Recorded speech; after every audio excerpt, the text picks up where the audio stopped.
Bonsoir à tous. La Côte d'Ivoire a lancé aujourd'hui sa première opération d'obligation islamique Soukouk d'un montant de 150 milliards de francs CFA pour un rendement de 5,75% l'an sur la période 2015-2020. Cette opération est la première tranche des obligations islamiques d'une valeur totale de 300 milliards de francs CFA que le pays va lancer entre 2015 et 2020. Précision faite par le Premier ministre Daniel Kablan-Duncan au cours de la cérémonie officielle de lancement qu'il a présidé dans les locaux de la primature ce matin. Reportage. Ce programme a été convenu pour s'exécuter en 2 phases. L'opération conclue ce lundi avec la Banque islamique de développement représente la première phase, montant 150 milliards de francs CFA. La présente cérémonie de lancement de l'émission de titres publics sur le marché sous-régional est le dernier maillon d'une action concertée qui a effectivement démarré avec la constitution d'une équipe projet composée d'experts des ministères auprès du Premier ministre chargé de l'économie et des finances et du budget sous la coordination de l'arrangeur de l'opération SID.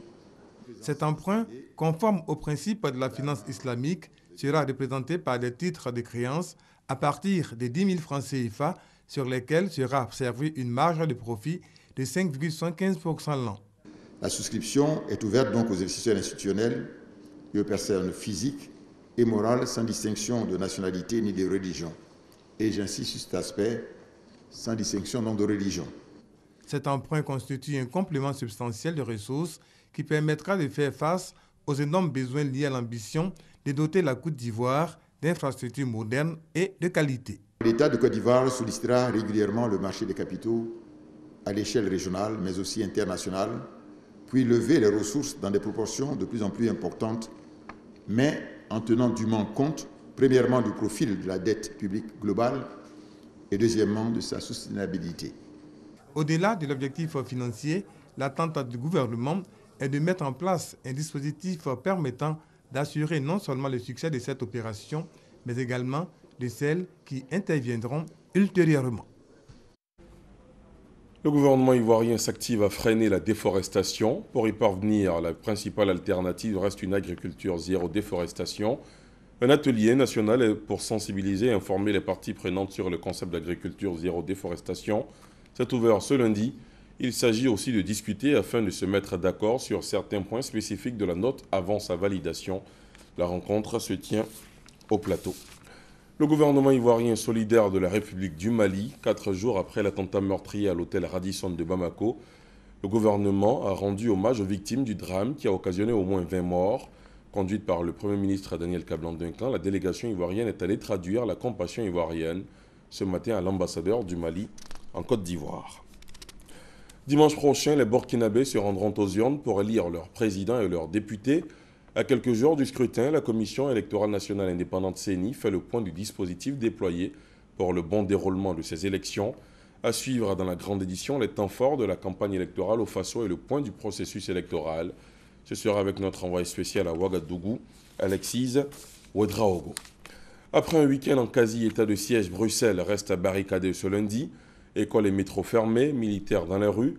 L'alerte au risque d'attentat reste maximale. Tout est mis en œuvre pour pouvoir retrouver le cours d'une vie normale aussi vite que possible, promettait cependant hier le Premier ministre belge Charles Michel. Mais ce matin, Bruxelles n'était plus vraiment Bruxelles. La capitale européenne est privée de ses métros depuis samedi. Ses écoles et ses universités sont fermées. De nombreux commerces et centres commerciaux, musées et cinémas sont restés porte close toute la journée.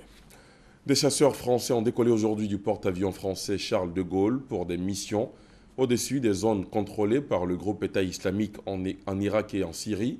Le président français a déclaré ce matin qu'il allait intensifier les frappes contre l'organisation terroriste.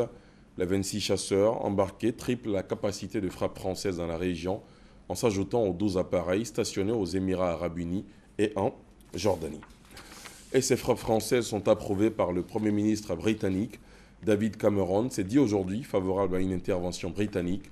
Lors de son entretien avec le président français à l'Élysée, le Premier ministre britannique a déclaré mettre à disposition des appareils français engagés dans les frappes contre l'État islamique.